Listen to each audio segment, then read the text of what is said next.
Assalamualaikum warahmatullahi wabarakatuh. Saya atas nama Muhammad Nur Hidayat dengan stambuk F1C1 18060 akan menjawab tugas ujian akhir semester Biokimia 2. Yang pertama, tentang hubungan metabolisme lemak, protein, dan karbohidrat.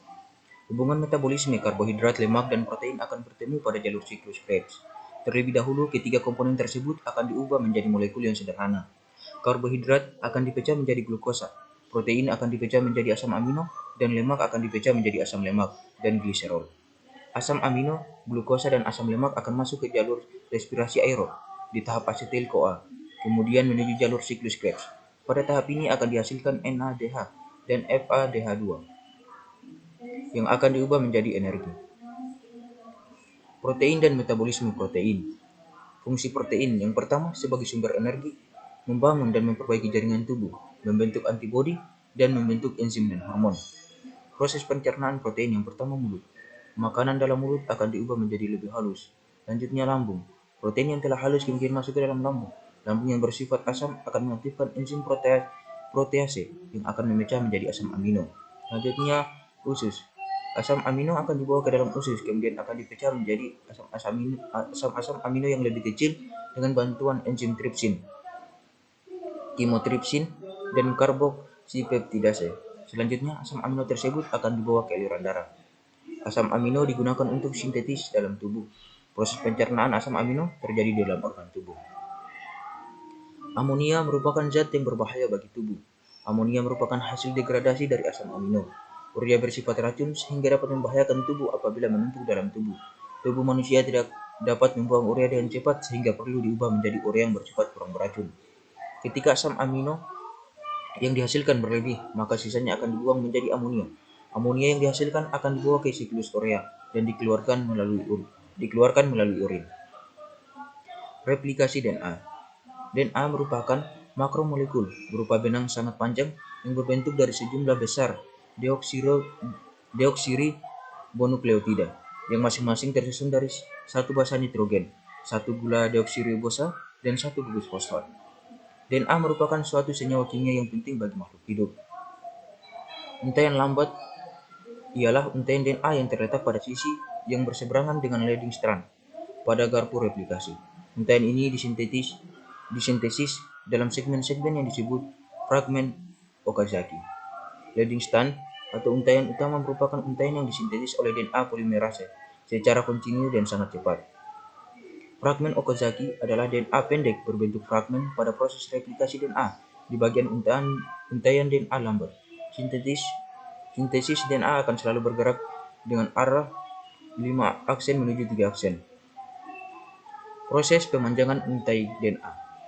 Polimerisasi nukleotida pada replikasi DNA untuk seluruh makhluk hidup selalu berlangsung dalam arah 5 aksen menuju 3 aksen, atau artinya penambahan gugus nukleotida baru berlangsung pada gugus OH dari karbon 3 gula deoksiribosa. Enzim yang berperan dalam proses replikasi ada 4. Yang pertama, enzim ligase, enzim DNA polimerase, enzim helikase, dan enzim primase. Selanjutnya transkripsi.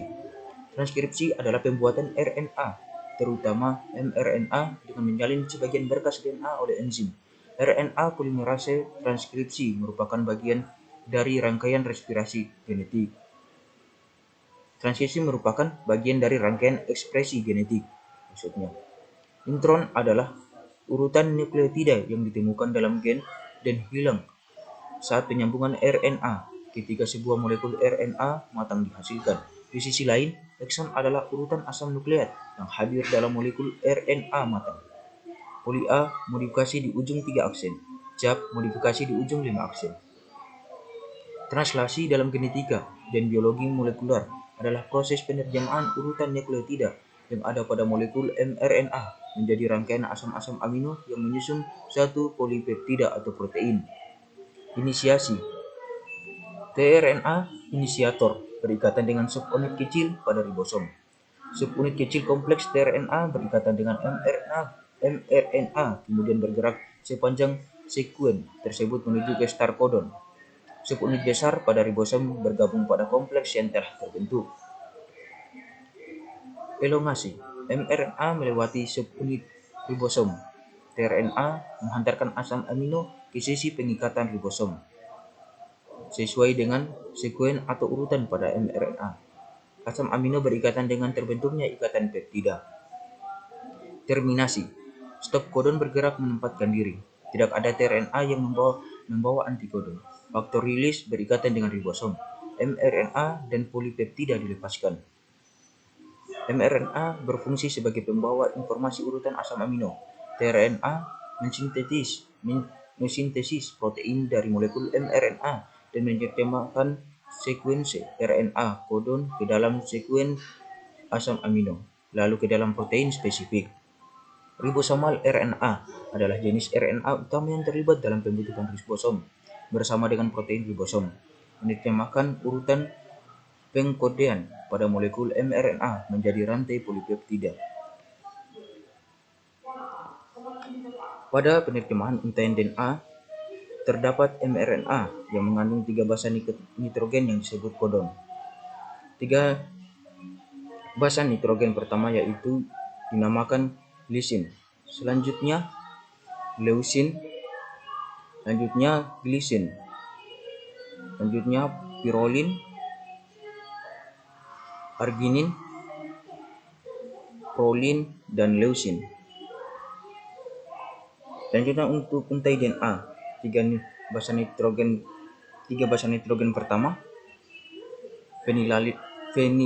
fenilalanin, asparagin, prolin, glisin, alanin, glisin, dan asam asparat. Sekian yang saya dapat jelaskan. Mohon maaf atas segala kekurangan. Saya tutup dengan ucapan wallahu muwaffiq ila aqwamit thoriq. Wassalamualaikum warahmatullahi wabarakatuh.